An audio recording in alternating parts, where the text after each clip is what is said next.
And welcome back. It's that time of the year, folks. Top 10s. And I figured you always save the best for last. So let's go to the worst first. This is the top 10 worst movies of 2018. Obviously, this is my point of view from the movies that I've seen. There might even be worse movies that I did not get around to seeing last year. But this is from the movies I've seen. I'll say this. The two lists, particularly for this year, were pretty much like night and day in terms of making them. It was easier for me to find movies to put on the best list, but harder for me to order them. Whereas it was harder for me to find movies to put on the worst list, but easier for me to order them. I didn't see a huge amount of bad movies this year, from my opinion anyway. So like the first couple spots, the movies that made like the upper parts of the top 10 or the lower, depending on your interpretation. Basically not like the top 5 or anything like that. They're movies that I didn't think were amazingly good or great, but maybe not the worst in the world. So let's just get into this. At my number 10, I had Mortal Engines. Now, Mortal Engines was a film that I saw the potential in when I saw the trailers. And when I saw the movie, I'm like, look, there's a lot of good in this movie. Like, visually, world building, creativity, some character story arcs. There is a lot of potential in this movie that could have been fantastic if you had interesting characters attached to it and a better script. The characters, save for maybe Hugo Weavingson, who is at least Hugo Weaving it up, and Strike, the Robo-Zombie guy. Besides those two, I didn't give two craps about anyone in this movie. The lead the male lead was at least kind of interesting. I didn't give two craps about the girl's story at all. It was just so boring. And these are the characters we have to follow through the entire movie. If it wasn't for the fact that we had to continually follow these characters and try to be interested in them, maybe I could have gotten behind that, but I couldn't. They were not interesting characters to be following. And because of that, it makes most of the shit that happens in the movie uneventful and just kind of, as someone once affectionately put it, I heard, visual noise. It looks great. It's a lot of fun stuff happening, but I just don't care that much about it. So, I mean, I can see it, but I didn't hate it. I think I put it like at a 5. That's why it's at number 10. It's probably my least hated of the bad movies this year. At number 9, I had Skyscraper. Skyscraper, again, wasn't bad, but the problem with Skyscraper was there was nothing really that fun, especially with The Rock. There was really nothing that fun about it. It was just generic. Granted, they did some fun things with the fact that he was an amputee, but it was just a kind of generic movie. It's just a standard straight out action movie that's kind of Die Hard. It's kind of a Die Hard knockoff. They even said they wanted to call it the spiritual successor to Die Hard. And I got it. Didn't make it that good. Some of the effects work is just kind of shitty. Like the scene at the end with the mirrors is like, it's an interesting idea, but like weird. But that's the kind of reason it's lower. Whereas Mortal Engines, I saw the potential in there. Skyscraper is just kind of a run-of-the-mill action movie, and not a very good one either. It wasn't terrible, but just not that good. Now, number 8. Now we're starting to get into films that are not that good, or not as good as they should be or could have been. Annihilation. Now, my girlfriend, who wanted to maybe join me on this, but she's still got to work. She's still working over a phobia or stigma being on camera, so it's her thing. I understand completely. But she's one of her favorite films of the year. Nah.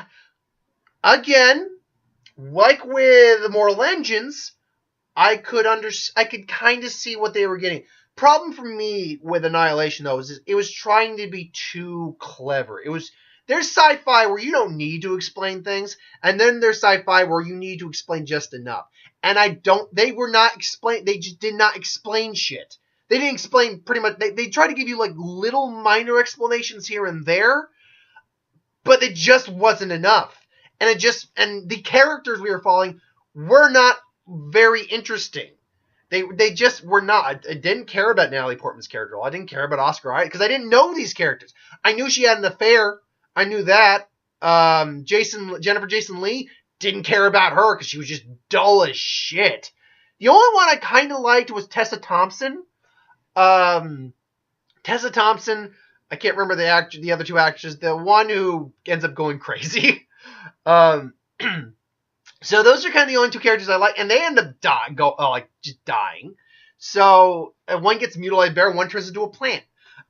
So and then the whole explanation of what the thing, and we know it's an alien of some kind. We know it's extraterrestrial. I think it's trying to be like a giant cell that imitates or replicates or something like that. But it's got the shimmer effect, which refracts things, including cell structure and things along those lines. So I get that, I think, but it just things that just don't add up at all with characters I don't care about. The visuals are nice, some great visuals. That scene with the bear is freaky as hell. It's got some good stuff in it, but ultimately it's just trying to be too clever without giving us enough for the audience to understand. And I get the idea too that's like it's trying to make you think and figure out the answer yourself. I get it, but this movie is not smart enough or not good enough to warrant that, in my opinion. So Annihilation came in at number 8. Night School came in at number 7 for me. Night School was just a generic Kevin Hart comedy. And I'm actually going to see The Upside next week because I'm actually interested in it. That looks interesting to me. First off, it actually doesn't look like a bad film. Well, probably because Bryan Cranston and Nicole Kidman are in it. But I want to see what Kevin Hart can do outside of just being straight comic relief. I want to see what he can do there. So I'm interested in The Upside.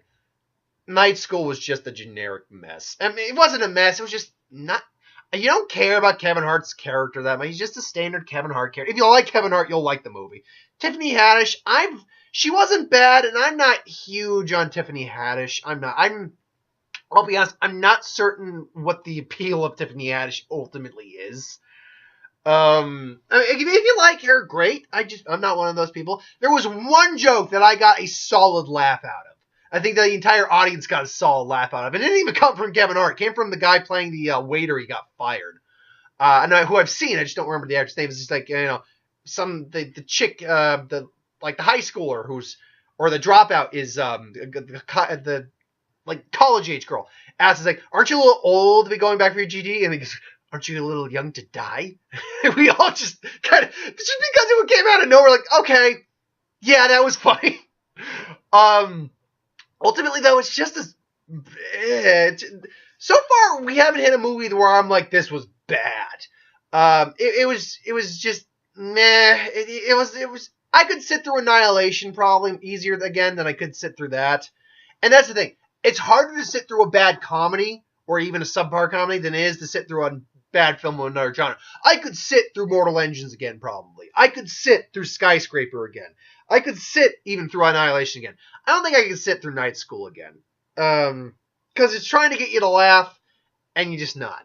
Which leads me into my next, number 6. Now, here we're starting to get into films that are just kind of... Life of the Party with Melissa McCarthy. Now, I actually admit, there are parts of this movie I like the whole premise I actually didn't mind because... Oddly enough, Melissa McCarthy with curly hair looks a lot like my mother did, and my mother also went back to get her like bachelor's and master. I don't think she got a master, but she went to get back her bachelor's degree after she had years prior. So my mother had gone through that, so it was actually a subject that I could relate to because my mother had tried to do that, so I could identify with it absolutely. Unfortunately. After that, besides maybe one or two jokes here or there, what is the appeal of this again? I'm not as harsh on Melissa McCarthy as I used to be. I've seen her in things where she's not just funny, but like a good actress. I've even seen her in things where she's being funny. I've actually enjoyed her. This wasn't. There's a scene in this movie where she's suffering from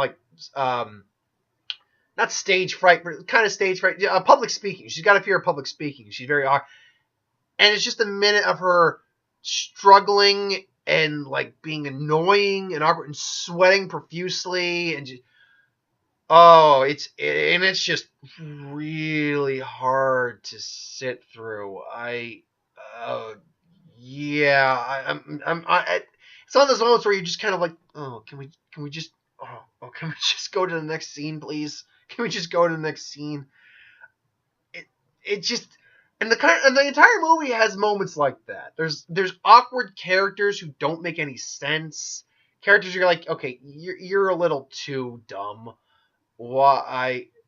Just what's the point of this that's going on here? And again, with a comedy, it's one of those things that if you're not laughing and they're trying to be funny, it can be really painful to sit through. So it's not the worst comedy though I saw this year. That's coming later. So that's my number 6. So just to recap, my bottom 5 is Mortal Engines, my 10 through 6 is Mortal Engines, Skyscraper, Annihilation, Night School, and Life of Pi. Now we're in the top 5. The top 5 worst films I saw this year.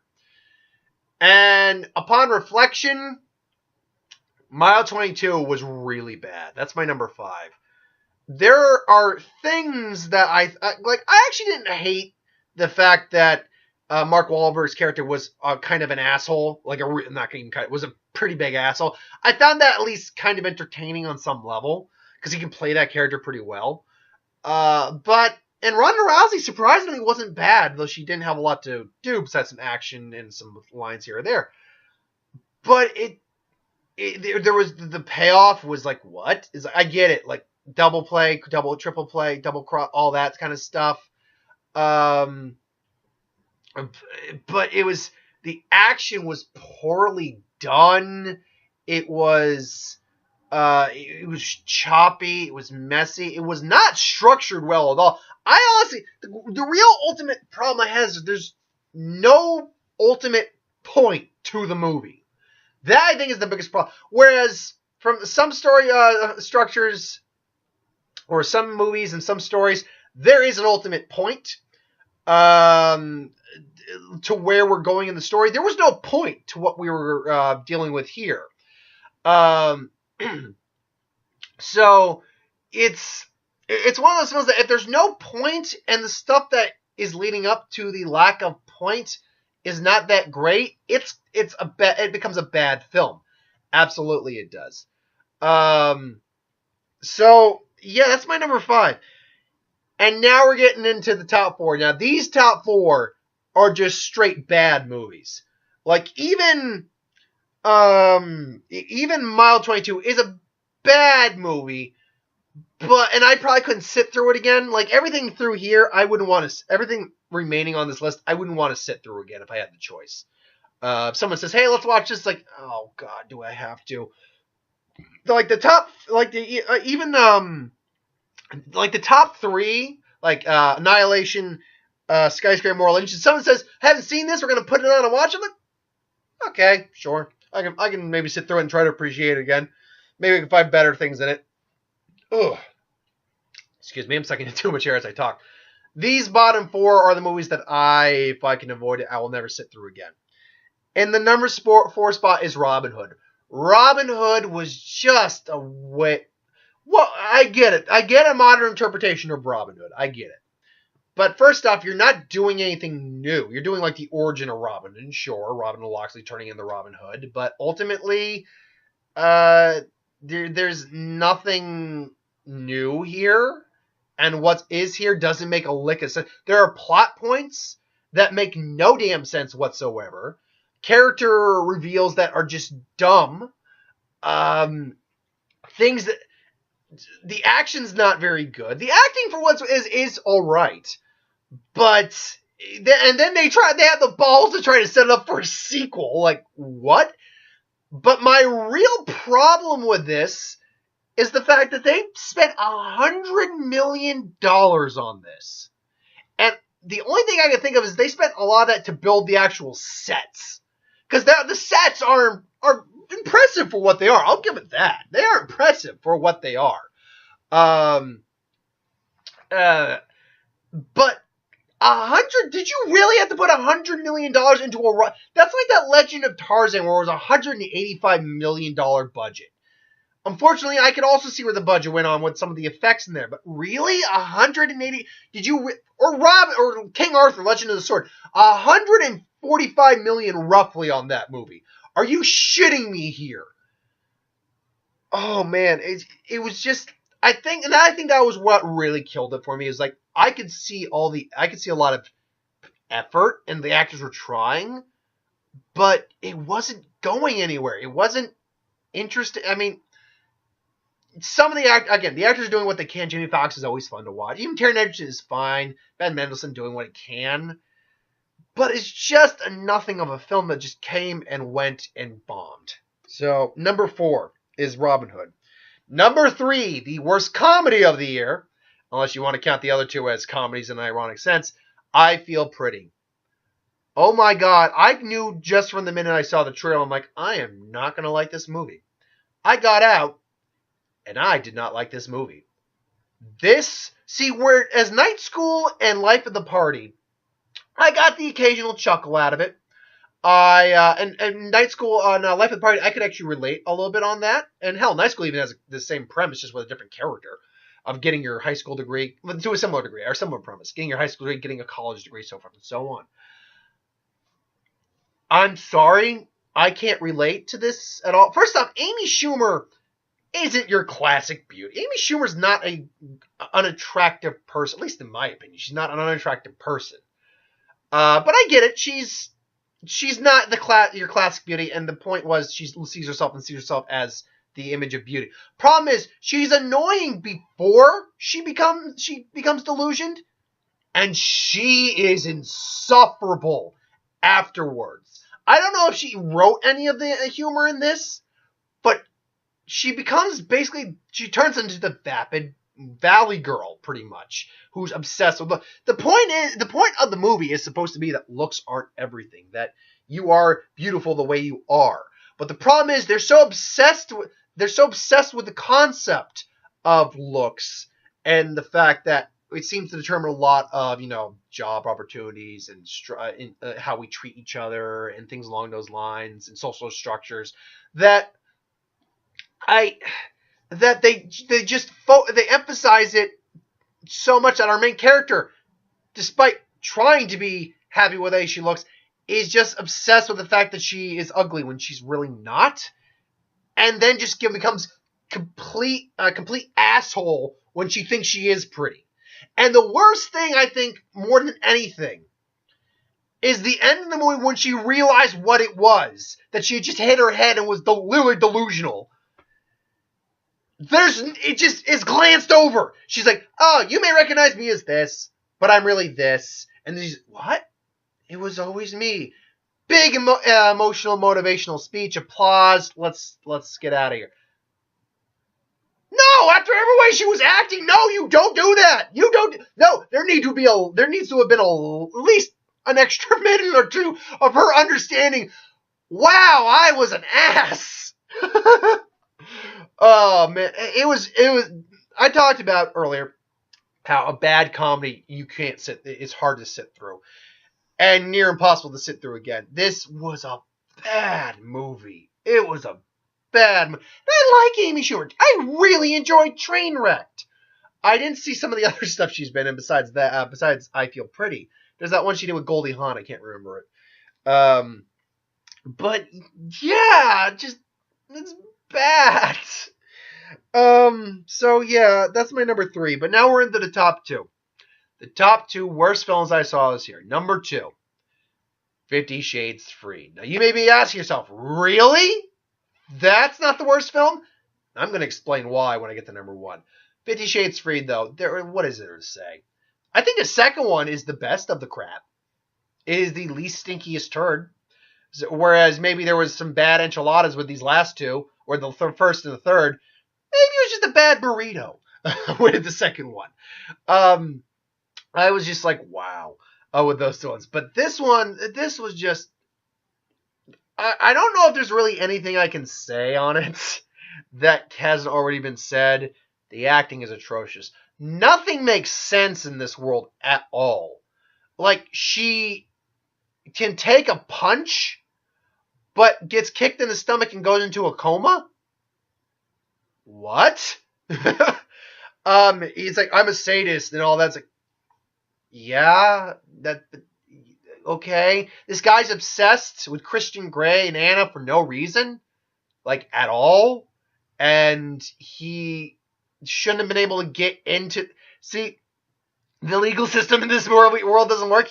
Like, the stalker is able to get into their apartment and he gets off on it, or gets off on the charges. I'm sorry, that doesn't add up. So, it's clearly he got snuck in there because he didn't have. But what are you supposed to be, like a supposed genius? But what the fuck is your obsession with things? The sex scenes obviously are tame and bullshit. The characters are it's just stupid. It's so stupid, and yet it has a fan base. It has a built-in fan base. It does. You know, the housewives who read this book and loved it. Hell, the young women who, probably a couple. I'm sure there's a few men who read it and liked it. So 50 Shades of shit, and we're free to it unless they decide to adapt Grey, which I doubt. So yeah, it's just not good. It's just bad. Now you may be asking yourself, what could be worse than 50 Shades Freed? Well, sit down, little Timmy and little Sarah. Let me tell you a story about a special book that was written long ago. A book that said that no one could be able to adapt to the silver screen. But some magical lady named Ava DuVernay tried. And we got A Wrinkle in Time. Now, see, this is going to sound contradictory for a moment. There are things in this movie that are good. The main actress is good. Chris Pine is good. The scene they have together is really good. Visually, it looks nice. But you know what? They said this book was unadaptable. And at the moment, I'm going to agree with them. Because all the concepts they're talking about in this movie make no sense on any level.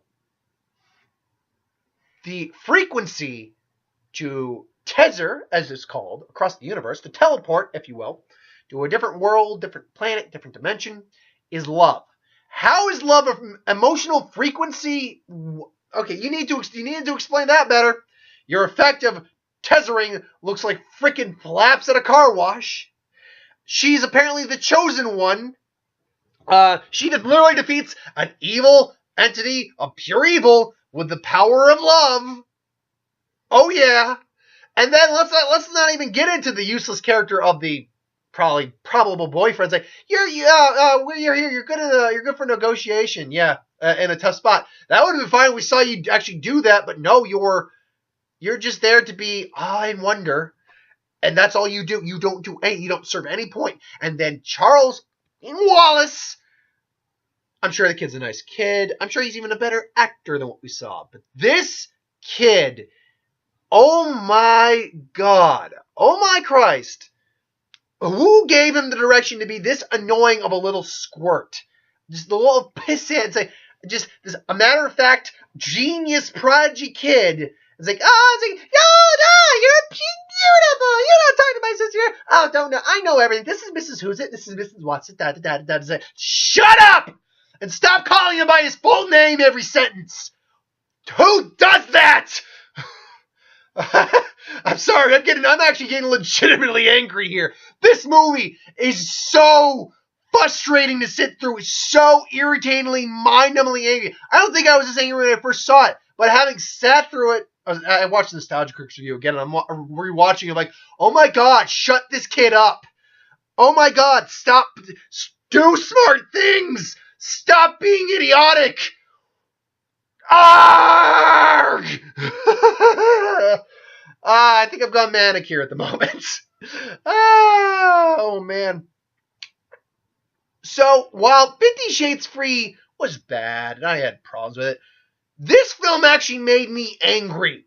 I was actually angry coming out of this film. watching this, so I'm just like, this is so god awful to sit through. And this kid, see, there's just dumb things going on. It was like, really? There was things that was adamantly making me upset in Wrinkle in Time. And the problem is, from what I understand, the book's interesting. In the book's at least a more interesting version, a more interesting story being told than the movie. And I think my girlfriend just showed up, so I'm going to sum this up real quick. And I think it's the potential that just got butchered that killed it for me. So, round it off real quick. Mortal Engines, Skyscraper, Annihilation, Night School, Life of the Party, Mile 22, Robin Hood, I Feel Pretty, 50 Shades Freed, and Wrinkle in Time's #1. So thanks for watching. Hope you enjoyed, and I'll see you next time.